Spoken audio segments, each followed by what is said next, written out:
বিয়াৰ পিছত চুলিখিনিৰ কেয়াৰ একেবাৰে নোলোৱা হ'লো নহয়। আগতে ঘৰত থাকোঁতে আকৌ মায়েহে চুলিত তেল টেঙা দি থাকে। এতিয়া দেখিছে নহয় চুলি সৰি সৰি টাকলিয়ে হ'লোগে। সেইকাৰণে মানুহজনে মোৰ কাৰণে আজি এটা চলিউশ্যন আনিছে। দেখিলে একদম সৰি সৰি মই টপা হ'বলৈ অকণমান বাকী আহিব কোনোবা বিশেষ মানুহ উপহাৰ কৈছে তোমাৰ চুলি ইমান সৰিছে, এতিয়া তোমাৰ কাৰণে স্পেচিয়েল কিবা এটা লৈ আনিছোঁ আজি। বিশেষ মানুহগৰাকীলৈ যে ৰৈ আছিলোঁ তেওঁ আহি ঘৰ পালেহি নহয়। এয়া হৈছে নিশিবা আৰু তেওঁৰ আছে এখন ধুনীয়া পাৰ্লাৰ আৰু লগতে তেওঁৰ ইনষ্টাগ্ৰামত এটা পেজ আছে যিটোৰ নাম হ'ল Nishi home care and beauty services. মানুহজনে ঘপককৈ ইনষ্টাগ্ৰামত স্ক্ৰল ডাউন কৰি থাকোঁতে পেজটো পাই পেলাই মোৰ কাৰণে বুক কৰি দিলে।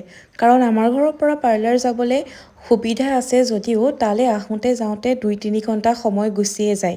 সেইখিনি কেয়াৰ যদি মই ঘৰতে পাই যাওঁ তাকো এটা এফৰ্ডেবল প্ৰাইচত, তেতিয়াহ'লে আপুনিও মোৰ দৰে চাগে ঘৰতে কৰিব। আৰু কি ক'ম, চুলিখিনিত এটা ধুনীয়া স্পা বহুত বেছি প্ৰয়োজন হৈ আছিলে আৰু স্পা কৰাৰ লগতে ইমান ধুনীয়া এটা মাছাজ দিলে, কি ক'ম মানে গোটেই মন গা সকলোবোৰ ঠিক লাগি গ'ল। এনেকুৱা এটা মাছাজ মানে মোক একদম দৰকাৰ হৈ আছিলে। নিশিবাৰ তাত আপোনালোকে সকলোখিনি এভেইলেবল পাব। পেডিকিয়ৰ, মেডিকিয়ৰ, ফেচিয়েল, চুলি ষ্ট্ৰেইটনিং, স্মুথনিং, তাৰ লগতে মেকআপ আৰ্টিষ্টো হয়।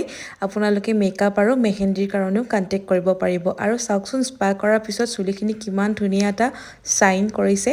থেংক ইউ ছ' মাছ। আৰু আপোনালোকেও যদি বিচাৰে কণ্টেক্ট কৰিব।